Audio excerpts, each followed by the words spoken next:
Restoring Men in History, and today you have a magnificent one.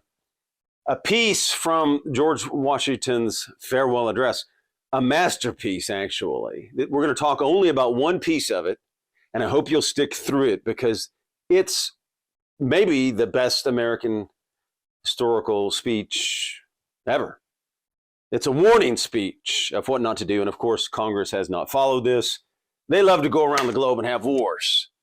He says, don't do that. Look at Ukraine today. It's relevant, and this piece today is still consistent with what? Human nature, because human nature doesn't change. So when they say, oh, founding fathers, these guys are old, they're outdated. No, human nature is still human nature. God is still God, right? Eternal truths that last. So this speech is incredibly important and valuable. Congress used to read it every year. If they read it this year, I mean, if they're still reading it, there's certainly, the majority are not following it in any way. Rand Paul doesn't like war. We'll see what happens here. Let's try to read it. And at the foreign piece of it, and this is a masterpiece, we could stay in it for years. Hamilton wrote it, a lot of it. Washington gave it. So let's do it all together. And at the end, we'll break down some of the comments. There's so many places you could go with this, even in this small piece of the speech, that we'll get to where we'll get. And I hope you'll stay at least with the speech part and a few of the comments. I know by the time we do the comments, it'll be long, but let's go. If you like this video, please comment, like, subscribe, and hit that notification button. We would appreciate you. Observe good faith and justice toward all nations. Cultivate peace and harmony with all. Religion and morality enjoin this conduct. And can it be that good policy does not equally enjoin it? It will be worthy of a free, enlightened, and at no distant period, a great nation to give to mankind the magnanimous and too novel example of a people always guided by an exalted justice and benevolence. Who can doubt that in the course of time and things, the fruits of such a plan would richly repay any temporary advantages which might be lost by a steady adherence to it? Can it be that Providence has not connected the permanent felicity of a nature with its virtue? The experiment, at least, is recommended by every sentiment which ennobles human nature. Alas, it is rendered impossible by its vices. In the execution of such a plan, nothing is more essential than that permanent, inveterate antipathies against particular nations and passionate attachment for others should be excluded, and that in place of them, just and amicable feelings toward all should be cultivated. The nation which indulges toward another a habitual hatred or an habitual fondness is in some degree a slave. It is a slave to its animosity or to its affection, either of which is sufficient to lead it astray from its duty and its interest. Antipathy in one nation against another disposes each more readily to offer insult and injury, to lay hold of slight causes of umbrage, and to be haughty and intractable when accidental or trifling occasions of dispute occur. Hence frequent collisions, obstinate, envenomed, and bloody contest. The nation, prompted by ill will and resentment, sometimes impels to war the government contrary to the best calculations of policy. The government sometimes participates in the national prosperity and adopts through passion what reason would reject. At other times, it makes the animosity of the nation subservient to projects of hostility instigated by pride, ambition, and other sinister and pernicious motives. The peace, often, sometimes perhaps the liberty of nations, has been the victim. So likewise, a passionate attachment of one nation for another produces a variety of evils, facilitating the illusion of an imaginary common interest in cases where no real common interest exists, and infusing into one of the enmities of the other betrays the former into a participation in the quarrels and wars of the latter without adequate inducement or justification. It leads also to concessions of the favored nation of privileges denied to others, which is apt doubly to injure the nation making the concessions by unnecessarily parting with what ought to have been retained, and by exciting jealousy, ill will, and a disposition to retaliate in the parties from whom equal privileges are withheld. And it gives to ambitious, corrupted, or deluded citizens who devote themselves to the favorite nation facility to betray or sacrifice in the interest of their own country without odium, sometimes even with popularity, gilding with the appearances of a virtuous sense of obligation, a commendable deference for public opinion, or a laudable zeal for public good, the base or foolish compliances of ambition, corruption, or infatuation. As avenues to foreign influence in innumerable ways, such attachments are particularly alarming to the truly enlightened and independent patriot. How many opportunities do they afford to tamper with domestic factions, to practice the arts of seduction, to mislead public opinion, to influence or awe the public councils? Such an attachment of a small or weak toward a great and powerful nation dooms the former to be the satellite of the latter. Against the assiduous wiles of foreign influence, I conjure you to believe me.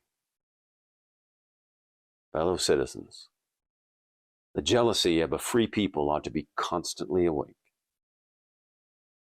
since history and experience prove that foreign influence is one of the most baneful foes of Republican government. But that jealousy, to be useful, must be impartial. Else it becomes the instrument of the very influence to be avoided, instead of a defense against it. Excessive partiality for one foreign nation and excessive dislike of another cause those whom they actuate to see danger only on one side, and serve to veil and even second the arts of influence on the other. Real patriots who may resist the intrigues of the favored are liable to become suspected and odious, while its tools and dupes usurp the applause and confidence of the people to surrender their interest. The great rule of conduct for us in regard to foreign nations is extending our commercial relationships to have with them as little political connection as possible. So far as we've already formed engagements, let them be fulfilled with perfect good faith. Here, let us stop. Europe has a set of primary interests which to us have none, or a very remote relation. Hence, she must be engaged in frequent controversies, the causes of which are essentially foreign to our concerns. Hence, therefore, it would be unwise in us to implicate ourselves by artificial ties in the ordinary vicissitudes of her politics or the ordinary combinations and collisions of her friendships or enmities. Our detached and distant situation invites and enables us to pursue a different course. If we remain one people under an efficient government, the period is not far off when we may defy material injury from external annoyance, when we may take such an attitude as will cause the neutrality we may at any time resolve upon to be scrupulously respected. When belligerent nations, under the impossibility of making acquisitions upon us, will not hazard the giving us provocation, when we may choose peace or war as our interest, guided by justice, shall counsel.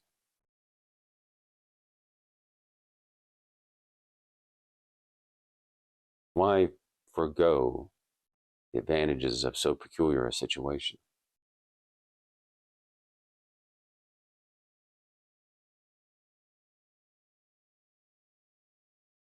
Why quit our own to stand upon foreign ground?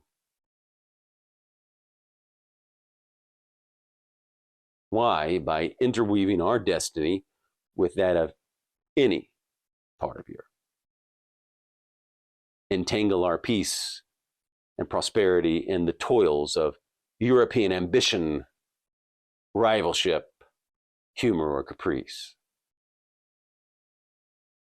It is our true policy to steer clear of permanent alliances with any portion of the foreign world. So far, I mean, as we are now at liberty to do. For let me not be understood as capable of patronizing infidelity to existing engagements. I hold the maxim no less applicable to public than to private affairs, that honesty is always the best policy. I repeat, therefore, let those engagements be observed in their genuine sense, but in my opinion, it is unnecessary and would be unwise to extend them.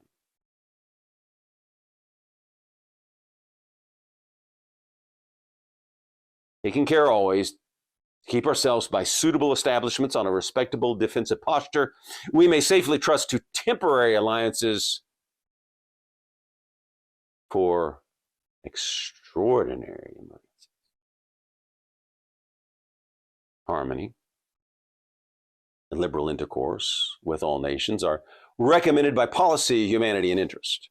But even our commercial policy should hold an equal and impartial hand, neither seeking nor granting exclusive favors or preferences, consulting the natural course of things, diffusing and diversifying by gentle means the streams of commerce, but forcing nothing.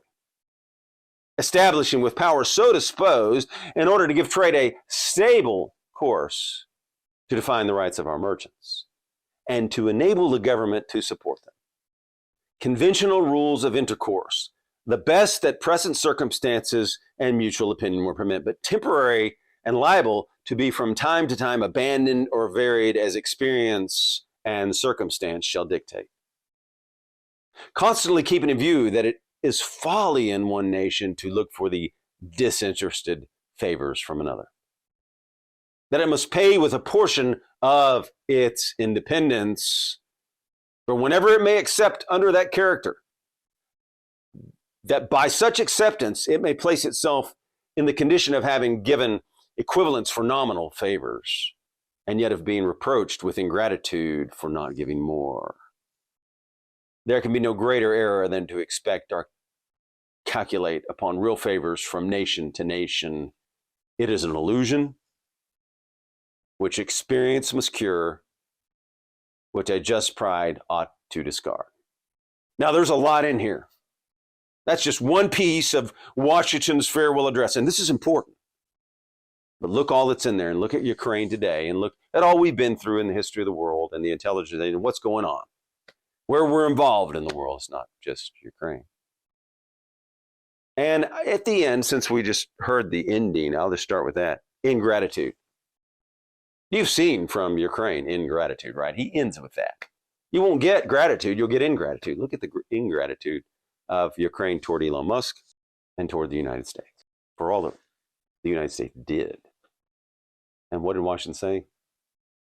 Get out of there, right? Peace and harmony with all. He starts out the letter with observe good faith and justice toward all nations, cultivate peace and harmony with all. Are we doing that? Our intelligence agency doing that? Right? So how do you build relations with nations? Good faith and justice. What kind of justice do we have here to start with? See, we need to fix our domestic problems, but this is on foreign, so let's keep going. Again, early on, he mentions religion and morality, defeating that false argument of separation of church and state. Again, this is his official address, not a private letter. This is the official act as his last act. President farewell address. So discussed by the founders often. And good policy of what? Enjoins it, right? Be worthy of a free, enlightened, and in no distant period, a great nation to give mankind this example of what? Exalted justice and benevolence. Remember when he talked about that? For our nation to give them exalted justice. So why don't we do that here in the domestic? Why don't we show all the nations that we have rule of law and that you are equal under the law?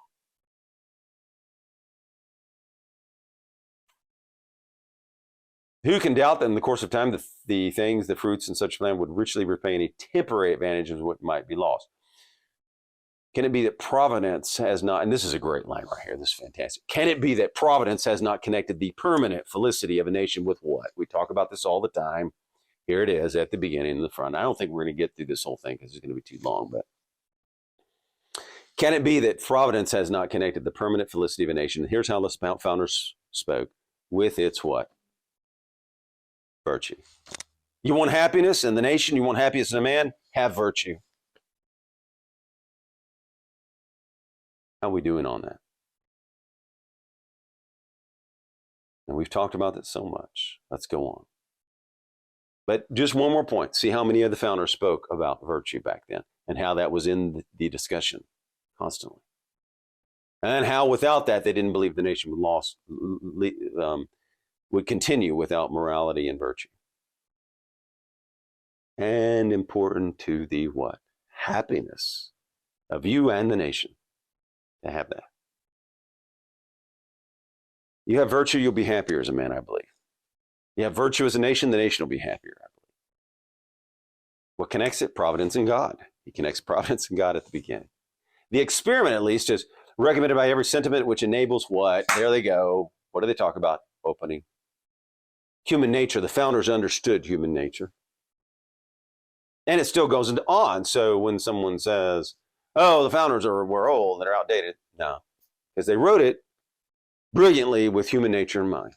And human nature is still the same as it was then. So the document they wrote with the American mind of the founders and the ratifiers count, right? Understood the human nature. And human nature is consistent. So this document, this piece of paper is just as good as it was written then. And by the way, it's visionary. He details out, and we won't get to the others, the debt. No wonder Congress doesn't want to read this. If they do read it, maybe they still read it. I think they still may do it in the House. I'm not sure. I have to check that. They did it every year for a long time. I think they brought it back. But anyway, maybe they still do it. But they don't follow the debt. There's other pieces of this. The virtue morality, they try to come up with, denigrate the Constitution. They didn't follow that. So we could go into that forever. Let's keep going. How to treat nations. Warning. This is a warning speech, right? He's concerned. He didn't have to be concerned. He's gone. He can't wait to get back to his farm. But he says, hey, watch out. I want it to last. So don't do these things. This is a warning of what not to do. And do it this way. Do it this way and you'll be fine. Do it this way and you'll go awry. So he says, in the execution of such a plan, nothing is more essential than the permanent inveterate antipathies against particular nations and passionate attachments for others. And then we have this NATO wanting to expand all the time, right? Permanent In the place of them, just and amicable feelings toward all should be cultivated. Watch out, warning for passionate attachments. Notice the love of, for what reasons, a different reason, but notice the public love of Ukraine, bringing Zelensky in. We love this man. The Churchill, remember the magazine cover? Zelensky, the new Churchill, right? So the media, the military industrial complex, and all these groups combining Zelensky, the hero, the love of Ukraine. Who's benefiting? Who's gaining? Who's making money? Military industrial complex, right? Weapons manufacturers. The nation which indulges toward another an habitual hatred or habitual fondness is in some degree what? He calls it, pretty strong language here. What does he call it? A slave. So watch out for these permanent alliances. Watch out for habitual hatred or habitual fondness toward any nation. Slave.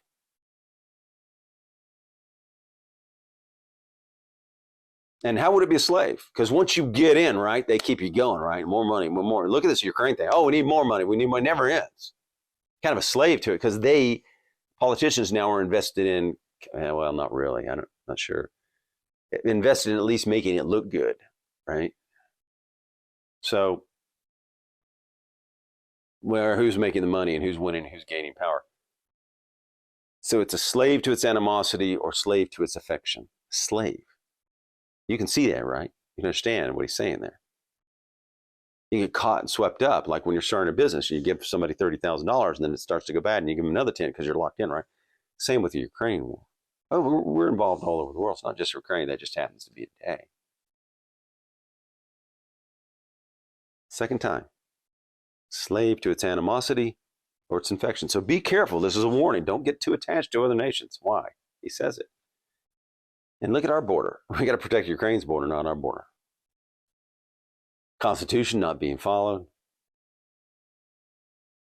Lead it astray from its duty and interest. So watch. Getting too involved way across takes our focus off what's going on in Washington. Sleight of hand, right? Hey, don't look at all how we're not following the Constitution, how we're spending loads of money, how entitlements are too high, how our southern border is open. Well, they can't not look away from that. But here's the point. Where's our real threat coming from? Who's the biggest threat to the Constitution not following it? Up there, right? The guys in Washington, most of them are not following the Constitution, right? They're spending trillions. They're spending. That's the threat. Ignoring our problems, sleight of hand, our domestic issues, looking overseas, creating a villain. Even if a man is a villain, could be villains, there could be. We got to fix our own problems, though. And watch, it's not about entanglements. What are our greatest threats? What's really harming us? Antipathy in one nation against another disposes each more readily to offer insult and injury to lay hold of slight causes of umbrage. So by helping one, you create antipathy from another one, right? The whole surrounding area.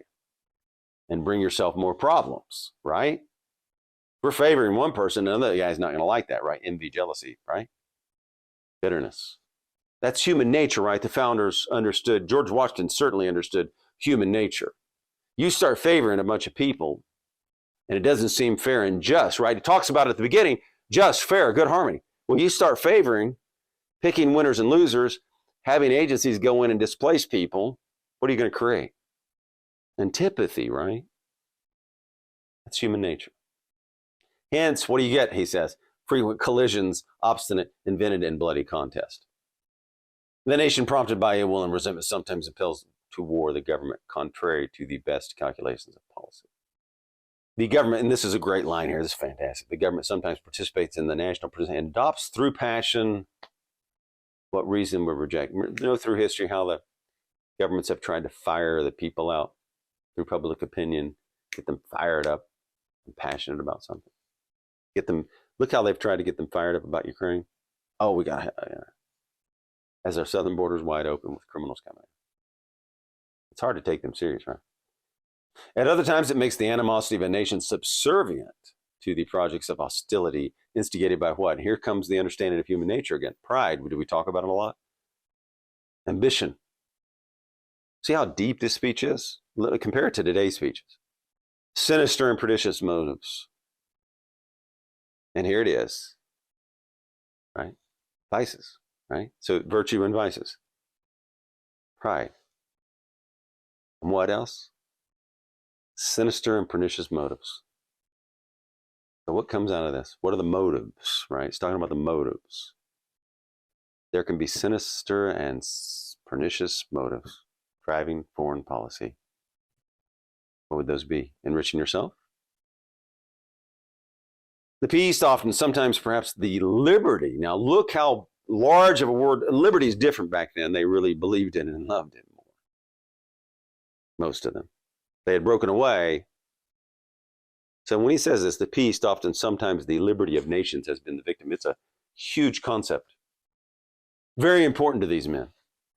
The peace, so it can cost you. You get out there running around, and it could cost you, and it is, right? It's costing a lot of American families. All this spending and debt in Washington is costing a lot of Americans their happiness, right? Their standard of living. Perhaps the liberty of nations has been, we don't want to lose our liberties by being engaged all over the world. We want liberty, right? We're the freedom side, remember? Come on over to the freedom side. We're the freedom side. You get help another country, you break the peace for your country too. Does that help the American people? What is foreign policy here? It should help the interest of Americans, right? They're trying to sell all this. We got to do this. We got to do this. No. What serves the interest of the Americans? Each time you spend more money, who loses? Each time you run up the debt, who loses? Does it help Americans to run up the debt? No. Normally not, right? Likewise, the passion and attachment for one nation for another produces a variety of evils. Now, you've seen a lot of them, right? Sympathy for the favorite nation, facilitating the illusion of imaginary common interest in cases where, and notice that word, imaginary common interest. What do we have in common with Ukraine? They're going to be for us if we had problems. What could they do? They're struggling.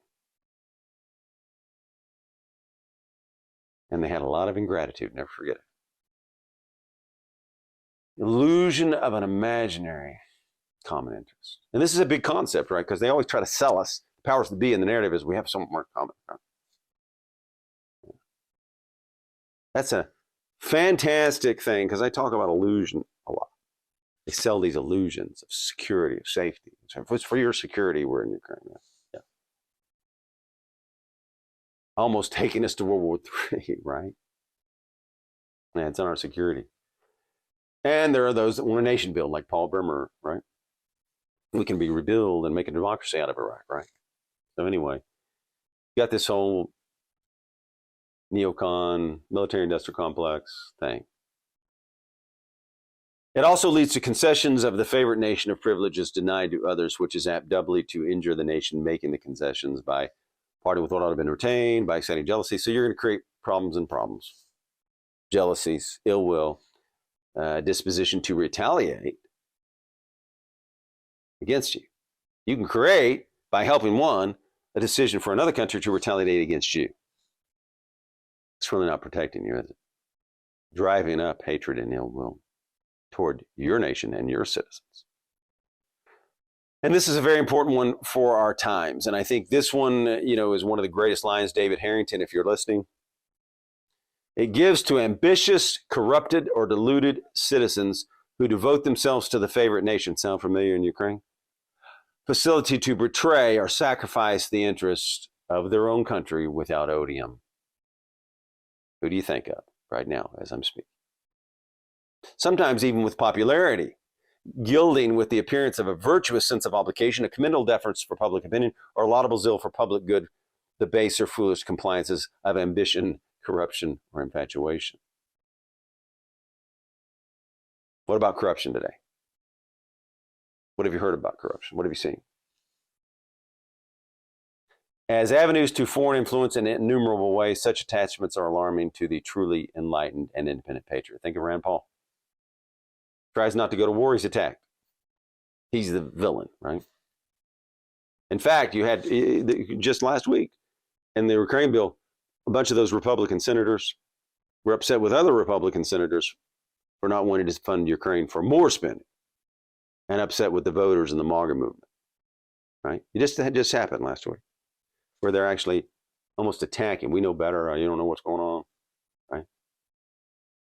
Then the voter, the citizens. It's a republic. You're there to be servant leaders. Think about China and Ukraine. How many opportunities do they afford to tamper with domestic factions, to practice the arts of seduction, to mislead public opinion? That's a big one, right? You just had the piece came out last week about the intelligence agencies censoring, trying to get around the First Amendment, trying to control public opinion, right? They did it with the Hunter Biden story too, right? To influence or all the public councils. Well, we see this all the time. There's so many things. I don't want to go back through them all. We've done that. But you see the super narratives are pushed and narratives are pushed and you're supposed to follow it. And if not, you're going to be censored or it's going to be called misinformation, et cetera, et cetera. Let's go on. Such an attachment of a small or weak toward a great and powerful nation dooms the former to be a satellite of the latter. Now, I'm guessing this is a warning against the insidious, and I like this word insidious, just keeps growing, right? That's true. Wiles of what? The insidious wiles of foreign influence. I conjure you to believe me, the jealousy of a free people ought to be constantly awake. Are you constantly awake? Are we constantly awake? He's telling everybody the jealousy of a free people ought to be constantly awake, and we got to be awake. He knew. Since history and experience what? Prove that foreign influence is one of the most baneful foes of what kind of government? Republican. That's what we have. How strong is that, ladies and gentlemen? One of the most baneful foes of Republican government we have seen. Let me say it again because you can't say it too much. One of the most baneful foes of Republican government. But that jealousy to be useful must be impartial, else it becomes the instrument of their influence to be avoided instead of defense against it. Excessive partiality for one foreign nation. This is strong, right? He says it. Excessive partiality for one foreign nation and excessive dislike of another cause those whom they actuate to see danger only on one side. Here's a warning. And serve to veil and even second the arts of influence on the other. Sleight of hand. Look over here. That's what ends up happening. Externally, rather than domestic threats too. That's what I'm talking about when I say it. Sleight of hand. Look over way over there. We got all these problems here. Look way over here. Get caught up in this Ukraine war. We got to win it. Real patriots who may resist the intrigues of the favorite are liable to become suspected. Notice Rand Paul, right? Ron Paul, right? Didn't like wars much, right, Kurt? Think of the attacks on Tucker. So the neocons like to attack the people that don't want to go to war. While its tools and dupes usurp the applause and confidence of the people to surrender what? Cause the people to surrender their interests, ladies and gentlemen. We don't want to surrender our interests looking over there and being involved over there. Strong again. And that's the way the censorship, misinformation, and the narratives push out, right? Breaking your confidence to want to be America first, breaking your confidence to want to be MAGA, making your confidence to actually say, oh, we should probably check America's borders first, right? That's that super narrative the media push. Now, what's his great rule? He says, I got a great rule coming up. Here it is. Great rule of conduct for us in regard to foreign relations is this. And you can think about whether we did it with Russia when the wall fell.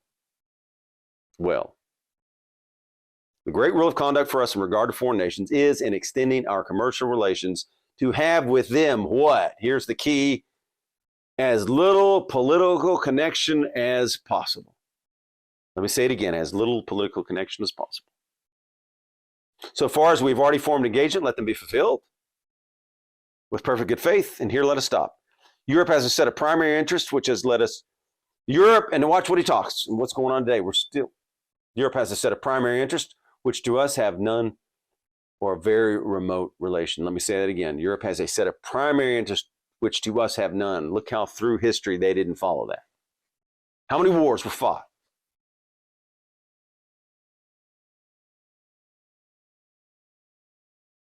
Hence, she must be engaged in frequent controversies, the cause of which are essentially foreign to our concerns. Right? Look how many, we're not going to go around everywhere we've been in the world. We don't have time for that. By the way, we also go in debt, and he says don't go in debt. And another part of the speech, he's talking about not going in debt. We go in debt to finance these wars. We don't have the money. There's no money there to go to war. There's the money. And there's going to be a price for it. There's always a price. Hence, therefore, it must be unwise in us to implicate ourselves by what? Quote, tie. What comes in front of the word ties? Artificial ties. Look at that fantastic language he used. Artificial back in the old language was what? Cunning, artful, right? Unwise to implicate ourselves. Where could we implicate ourselves? United Nations, NATO? And they want to expand NATO. Look at the risk there. You keep expanding NATO, and then someone goes to war with that country, you're going to be involved. Stop.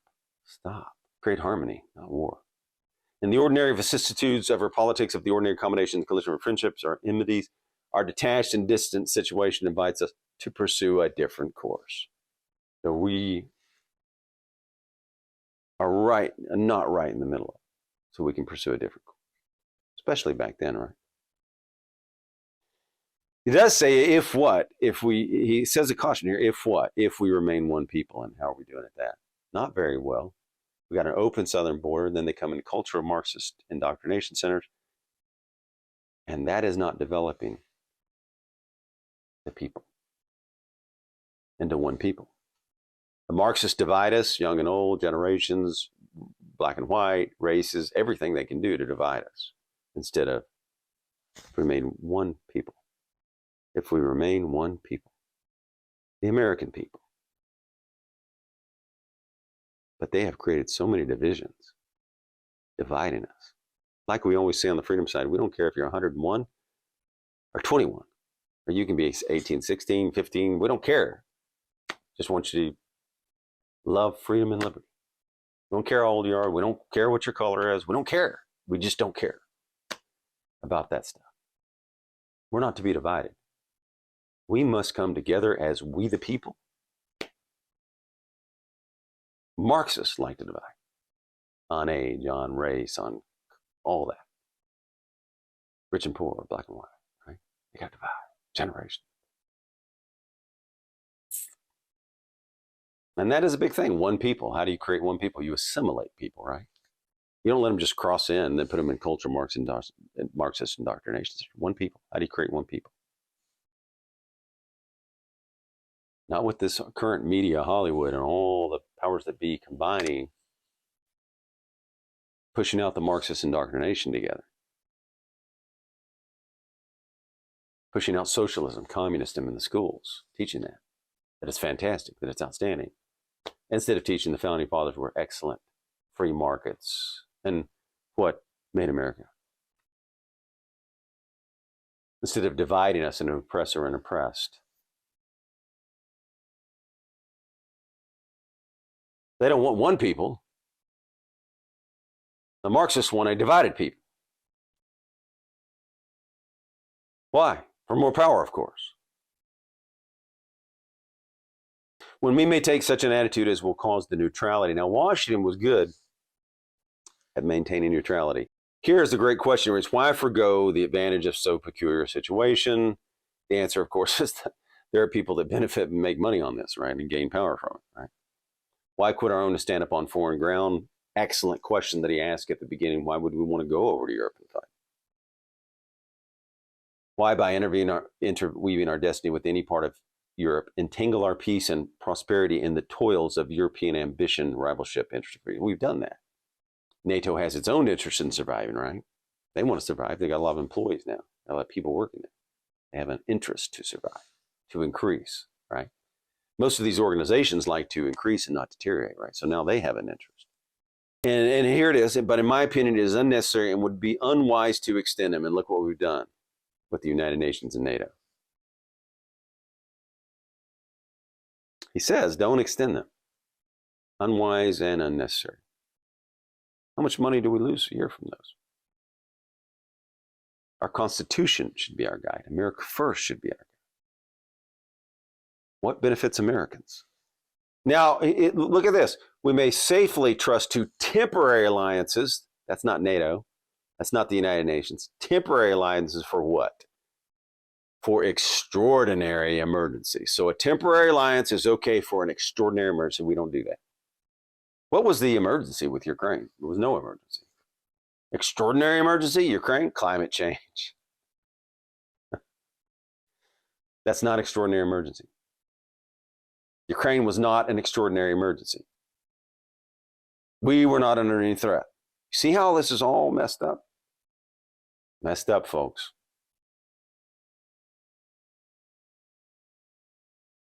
And the way he's talking, he meant a real emergency, not these made-up emergencies, right? Not like what just happened back.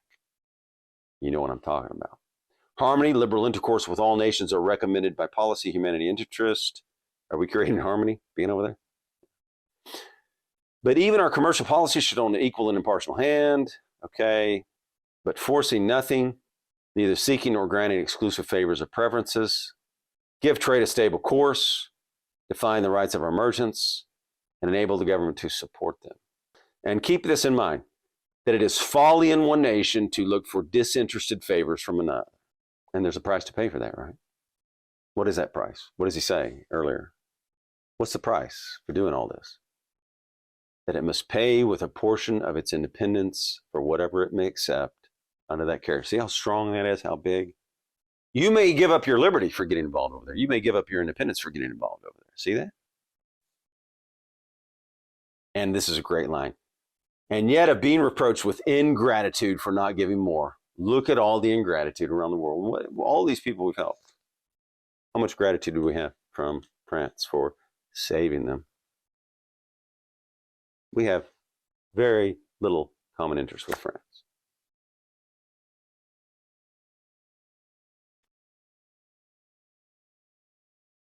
Look at the ingratitude of Ukraine. A massive amount of ingratitude for all that America has done. There it is. Nations will look out for their own interests, right? And they should. And it's an illusion to believe otherwise, ladies and gentlemen.